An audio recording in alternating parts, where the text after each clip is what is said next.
So good morning. In this webinar, I'm going to show you how you can show up online during the admissions events this spring, but hopefully this will also just give you some tips as to how to prepare for online work right now. I know we're all now pros. It's been about a year now since we've all figured out how to use Zoom and really learning a little bit more about how to be online.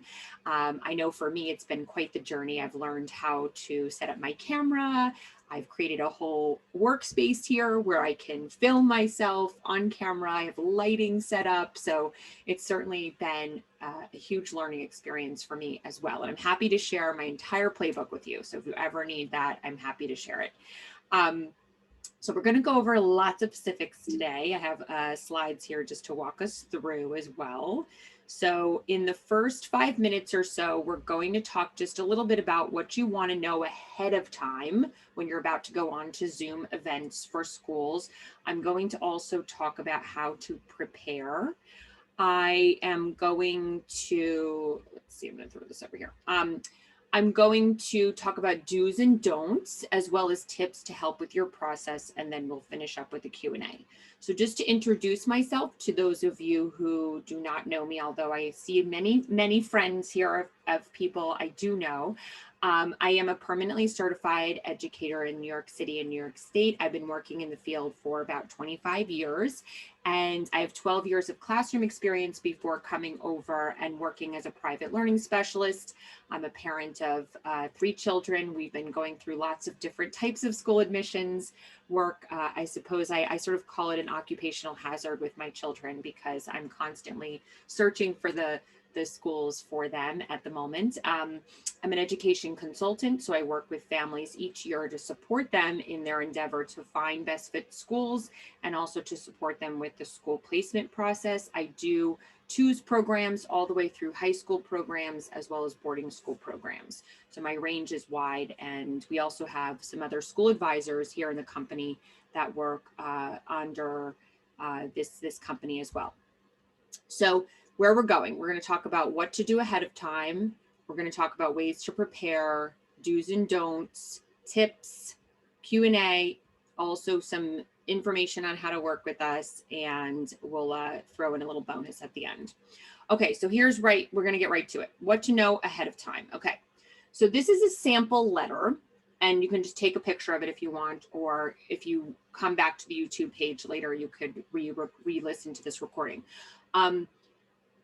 I really believe it's very important that parents are empowered to ask questions to set themselves up for success. So if you register for an event this spring with a school and you're not sure about the format of it, please ask them more questions. Oftentimes, schools now are sending out notifications as to what to expect. So this will be a webinar format, or you'll need to be on camera, or there'll be an opportunity to have an interactive experience. So certainly take that information and prepare yourself. But just to set the stage, oftentimes schools will do one of 2 things on Zoom. They're going to either do a webinar where you will not be on camera. So it's like this right now. I'm doing a webinar to you. So you don't see anyone else who's attending. You don't know anyone else who's attending. It's really just me speaking with you, and you're able to absorb the information. You could be sitting in your pajamas right now, having a cup of coffee, and I would not know at all. So this is helpful because, of course, if these events are in the evening and you know things are a little crazy at dinner time, you could certainly have the webinar in your ear pods, just, as you're preparing dinner and you're listening in to what's happening. So that's just what I'm talking about. Versus if you have to be on camera, if it's a Zoom meeting and everyone's then on camera, I want you to be camera ready. I want you to be able to show up, show your face in the middle of this screen, and have questions as well. And if you have an older child who's going through the process, I also want them to be there too. And we'll talk about that because many of you have actually talked to me about what to do with your older children. So I'll get more into that in a minute. So this is something you can take, it's yours, you can borrow it, you can tweak it, you can make it your own, but this is a great way to just ask more questions about the event in case you don't know. Please just don't go into an event without knowing the way it's going to be held so that you're prepared. I sort of tell this cautionary tale because we learned so much this year with each other. And one of my dear clients who, believe me, we turned this around, and I just want to preface this before I tell you the story. But essentially they went on Zoom, and it was early in the spring last year. And they ended up with one other family, themselves and the director of admissions. And this was supposed to be an open house. And so they really were not prepared for that level of intimacy. And so I quickly turned around and made sure everybody knew to ask questions ahead of time, because they did great and they really pulled it out, but it's not comfortable if you're heading into something that is so high stakes without preparation. So let's just make sure you're prepared, is my point. Okay. So this is sort of how to prepare. So I sort of put this quote up because I so believe it. And I think it's so helpful to just spend a few minutes. And this is why you're watching this video. So good job. You're doing a great job. Ben would be happy.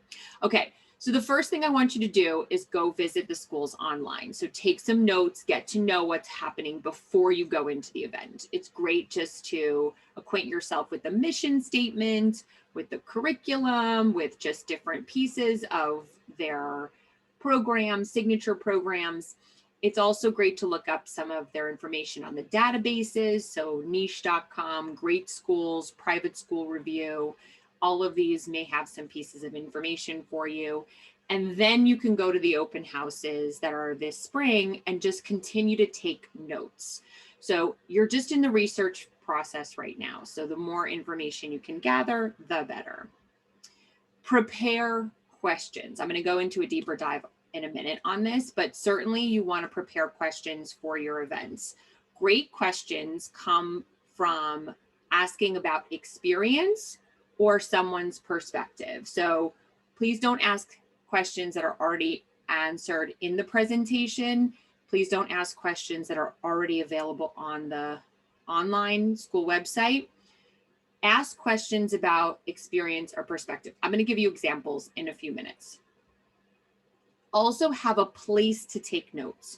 So it's very important throughout this process that you have a system for organizing your information that you're gathering. So whether that be a notepad that or a notebook that you're just using for this process, if you're using the Remarkable, which I use for all my stuff, or if you're using just a Google spreadsheet or Google Documents, it's fine. Just put it all in one place.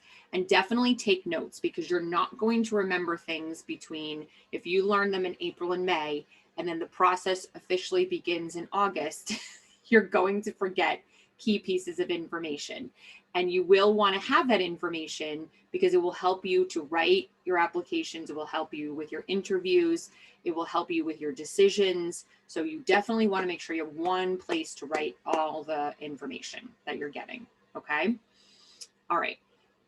I really want you to focus when you are looking into schools. And I just did a whole article in my schools platform. I have a New York City schools platform. If you're not a member, I'll show you how to do that next in the last slide. But every week I give a private broadcast to that group. And I talked this week about how to learn about a school. And I said, when I learn about a school, I look first at the curriculum of the school. So many families look at the mission or other sort of more macro concepts, and I kind of want to know exactly what's happening in the classroom. So I'm looking at what they're teaching. I'm looking at what they're reading. I'm looking at what they're assessing. I'm asking questions about what the expectations are of the student in the classroom setting. How does a math class actually run? How are students learning history here? What's emphasized, what's not emphasized. So looking at the curriculum is really crucially important. Digging deeper into the faculty and leadership in a school is crucial as well, although harder to find on the website. So you may find faculty, bios. You may start following the head of school. That's very helpful to do, as you can see what they write, and they often publish articles on a monthly basis. Those things are important to do. But during an open house, I have a series of questions that I published in, again, that group around how do you find out about the teachers and what are their permissions in the school setting, meaning can they create their own curriculum? Can they respond to your child's needs? Or is there one curriculum that the school uses and everyone just has to follow that? And you want to learn a little bit about where they're getting their teachers from, how often teachers are leaving, what's the retention. These kinds of things are important because, again, these are going to be the most impactful pieces for your child in school. The other bucket I want you to look at is opportunities. So what are the opportunities your child's going to have in this private school setting? Meaning, what kinds of classes are they permitted to take? What kinds of extracurricular programs do they have? Is there a cultural piece to your school that's really crucial to you and important, whether that be your religion or the country of origin or something else, right? So you want to make sure you're really digging deep into what this school will offer your child and your family when you're doing your research. If you're interested in that article, I'll send it to you. Just email me. If you are not part of the school's platform, I can send those over to you. So do's and don'ts. Okay, this is a texty one, but again, you could just take a photo of it. That's why I did it this way, so you could have everything in one place. So the first is I want you to learn, and this is sort of the do's. That's why we have confetti here. Like I like to focus more on the do's. I'll give you a few do nots, but okay. So learn if the event will be on webinar or camera. Again, I talked about how important that is. Then if you're going to be on camera, you have to be on camera. So I really don't want you to be on an event where if there's a camera available, your camera is off and you're just listening. That's only if it's really, really impossible. Let's just say you're, I don't know, I'm just sort of making a scenario up, but let's say you're on, a doctor on call and like, honestly, the only way you could attend an event is just to listen in. It's fine. It's just, I would prefer you to be on camera. And the reason that is because this is your opportunity to make a relationship with the admissions department. So they get to see your face. They get to just learn about you, have an introduction to you in that way. And so the more you show up at these events wholeheartedly and with all of you, the better, because that's what this is all about, right? Is forming a relationship with these people. You want to focus on the presentation. So I was just on a call, I suppose this was actually earlier this week now, and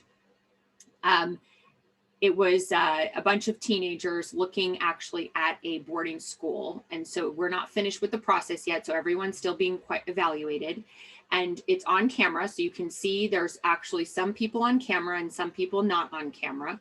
And then you can see some kids on camera, but you see them on their phones. So they're literally on their phones the entire time. Or you see flashing lights and sort of reflections of some kind of video game going on in the background, right? And they're listening to the presentation. So these things are not lost on anyone who's in the admissions department. And what happens is they put their group on Zoom. So you have one person speaking, but you have other team members actually looking around and seeing what's going on with their candidates. So these behaviors that we have when we're on Zoom are crucially important. And we want to teach our teenage kids about this so that they can show up in their best forms when it's time for them to be on Zoom. So take the phone away from them. They don't need it. If they're going to take notes and they say, I have to take it on my phone, you say, you do not. You can record this. We can put a voice memo over here if you're really having trouble, and we can record it later. There's lots of different workarounds, but the worst is that if they're fidgeting and their hands and they're looking down, this is all not great. So they have to start learning how to look in the actual camera. So right now, my camera is actually a little above my computer. So if I'm looking even at somebody talking to me, sometimes I have to train myself to look in the camera because I want to connect with who I'm speaking with, right? Otherwise, you'll see me kind of looking over here, which is looking at my screen. But if you're looking at my camera, you're not perceiving that. You also want to make sure you have some lighting. It doesn't have to be super professional. I mean, I have some, I don't know that this is deemed professional exactly, but it's certainly, it's done for work purposes. So it's just that you don't want to be in a dark room or where there's a lot of backlight just washing you out. You want to show up presentable. families ask me all the time, what do I wear? And I'm like, well, listen, I think you should wear something that you are proud of wearing. I think you should wear something that you would wear to an interview. This is an important process. It's a formal process. It's not to be taken lightly, right? So show up with some preparation in all regards, right? Check your sound, check your different pieces on your computer, all of that. So focusing on the presentation is where I was. You also want to take an opportunity to introduce yourself. So this is where the chat can be very helpful. So you could say, even if you don't have the question right away, as soon as they start, you could say, thank you so much for having us. My name is, and then present your name. I'm looking into this school for my son, my daughter, who is this for this grade. Spend a minute just introducing yourself to them. You don't have to broadcast it to all attendees. There's actually a way on Zoom just to chat with the panelists. So if you look on your chat right now, you could see there's an option to do panelists, and then there's an option to do panelists and attendees. So if you just do the panelists, that means that that message is just going to those people who are on the presentation panel. So that's a way that you could just introduce yourself and say hello if you don't want to do it to everybody in the whole group, okay? If you have a question or your student has a question, the first time you ask a question, I want you to introduce yourself. So a student who's working with me will learn this, but you will say, hello, my name is, and it's, Mary Mealy, if I'm the student, Mary Mealy. I'm applying for 9th grade, and my question is, whatever, right? And so then the second time you ask a question, you don't have to introduce yourself again, but it's just good to continue to introduce yourself because, again, we're forming a relationship with this department, and that's a nice tool to use. You also want to ask questions about experience or perspective, which I'm going to go into in a minute. So I'm going to just skip that one and then go into listen and ask questions about content that you can't find on the website and that has not been discussed already. So this is also crucially important. You want to wait on your questions just a little bit because you don't want to ask a question too quickly and not allow them to cover something, right? So really listen first, just be in that note-taking mode first. And then as you get further along, when they say it's time for questions, or you feel as though we're really kind of getting into the end of it, you could just pose your quick question, right? Be sure it's impactful, be sure it's thoughtful. Take notes. We already talked about that, right? Okay, let me just get to the next slide. Great. Okay, so here's a couple of great questions. So questions are so crucial to prepare in advance. So I usually help my families get like a whole question bucket together. So just a whole list of questions that you could use. So here's some that are great. And again, we're going on experience or perspective. So experience is, what's a typical schedule like? What's it like to be in a math class? How do students get feedback? How do students balance sports and academic work? What do students do if they need more support or enrichment? How do parents get involved here, right? Those are great questions all about experience. You could ask for perspective's sake. You could ask, what's your favorite part about this school? Who's your favorite teacher and why at the school? Those are kind of more perspective type questions, okay?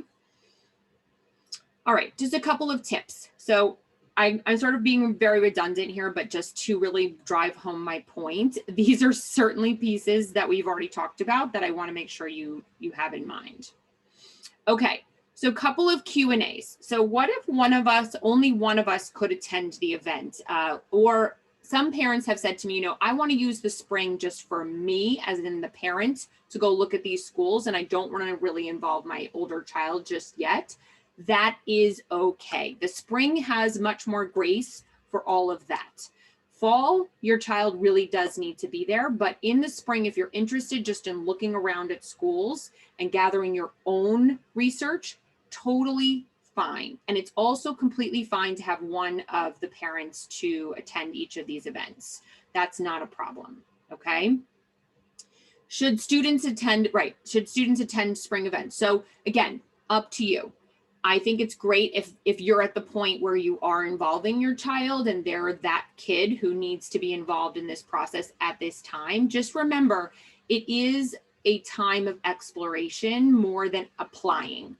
So the fall, we get to work, we apply. In the spring, we're looking. we're inquiring, we're gathering information.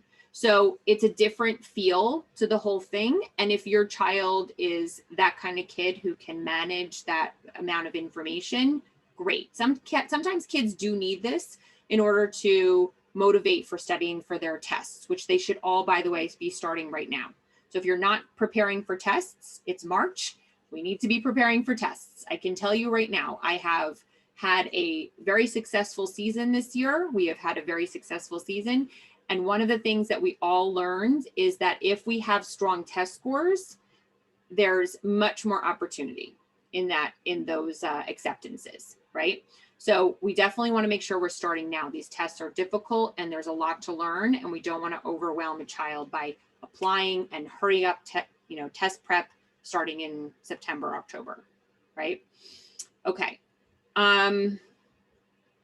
What if I have to miss a registered event? It's okay. Really, it's okay. I think people are really worried about this in the day of Zoom, but I have to say, knowing how it all went when we were in person, these things happened all the time because people actually were sick. There was a sick child. We had to be home. We had childcare issues. Our nannies didn't show up. It's okay. So all you would do is just write to the director or the admissions office, whatever that email is, and just simply say, I'm really sorry I wasn't able to attend this event. I wonder if you have a recording. I'm very interested in learning more. And if they have a second event, you could ask if you could come, or you can just say, I'll see you in the fall. I'll certainly attend then. It's absolutely fine, right? Okay. So I'm going to pause here. Anyone who's attending live, we have about 5 minutes. So if you do have questions, I will address them now. I also want to just share with you that we are open for enrollment in our New York City Schools membership. I did a look inside on Tuesday. So if you're like, what is this New York City Schools thing? I'm not really sure if it's for me. You can actually access that video on our YouTube channel. And if you don't know where our YouTube channel is, just email me. It's also in my signature of my email. So if you ever email me, you just go down, go to YouTube, and you'll go right there. So essentially, right now we're open until March 15th. It's a new program to the company. We started it in the fall, and now this is our second launch open, and it will be open twice a year in the spring and in August going forward. And it's lifetime membership. It's a couple $100, lots of value for those people going through any admissions processes, because not only do you get access to the modules or the lessons for each age group, but you also get Q&As in there. And later during the actual season, we'll have office hours in there too. So it's just kind of a nice resource for you to give you resources as you're going through the admissions process. It's not one-to-one, it's not those kinds of consultations, but it certainly is a really rich resource-filled environment. And we're just continuing to add content in there. This video will be in there once it's published as well. Okay, well, if there's not any questions, we're going to close up there. And I really appreciate you attending this morning. It was a pleasure to see you all. I'm so excited you're all preparing for the spring. It's such an exciting time, and many families, just somebody just asked a question about will schools have in-person? So in-person interviews or open houses. And I suppose my answer to that is probably not in the spring, because we're still in this stage of trying to keep all of the kids in the school who are attending the school right now very safe. And so they may actually not have in-person events until we get to a bit of a later time period, possibly in the fall. We'll see where things lie. Most of the events will be online, I assume. Open houses begin in April typically. So you want to start. So the way you should really start things off right now is creating your preliminary school list, and then create your preliminary accounts with all of those schools. So if it's on Ravenna, which is one system, or sometimes schools have their own systems on their own web pages, and then you will be alerted when there's an event, or sometimes you're not. Sometimes you have to kind of stalk the web pages and also Ravenna to see when they publish their events. But it's usually right after the school's spring break, which is going to be the week of March 29th. those offices are back and they're starting to schedule those spring events. So I would put effort into really looking at the websites those 2 weeks. So the week of the 29th and then the week right thereafter, the first week of April, to see which events are live. We used to have a big run-in for these events because they would have only a certain amount of seats available. But I believe with Zoom, this is opening up many more possibilities of having more people involved in the open houses. And I'm not sure you're going to be cut off if you don't get in on time is my point. I hope I'm articulating that correctly. But so really April and May are when these spring events are happening, and not every school has one. So some of them have them and some of them do not have them. So you're not missing out if they don't have them. It's just a nice way to learn about schools before the real work starts in August. Okay. Any other questions? Happy to answer. Ask away. All right. I'm just thinking if there's anything else I can give you. So the other thing I'll just say is if you are in schools, you can submit all of your questions in a Google form, and every Wednesday I answer all the questions. So it's great. Great. I'm so glad you signed up. That's great. I hope it's of value. You can always let us know whatever you need, and we're just interested in making sure you're getting the value you need from that resource. So I'm excited about it. It's a great place for me to put all of our ideas. I'm actually creating a bigger platform that's going to be launching in April that's going to cover all of our learning topics, because I'm a huge connoisseur of learning work, and I want to be able to study it more in depth with those who are interested. And if you're that kind of a person who really enjoys knowing about how to best support your child in school, that platform is launching on April 15th, and I'll be sure you have information. It's going to be fantastic. I'm just so excited about it because I love talking about making sure students are learning well. So that will be an additional program. Yeah. The Google form is in the membership. If you click on the panel on the left that says member perks, it almost looks like a little brochure. If you click on it, it's clickable, and you go right to the Google form. If you have any issues with that, just email me and I'll fix the link if it's not working, but that's how it's supposed to work. Yeah. Okay. Well, have a great day, everyone, and I look forward to seeing you at future webinars. Pleasure.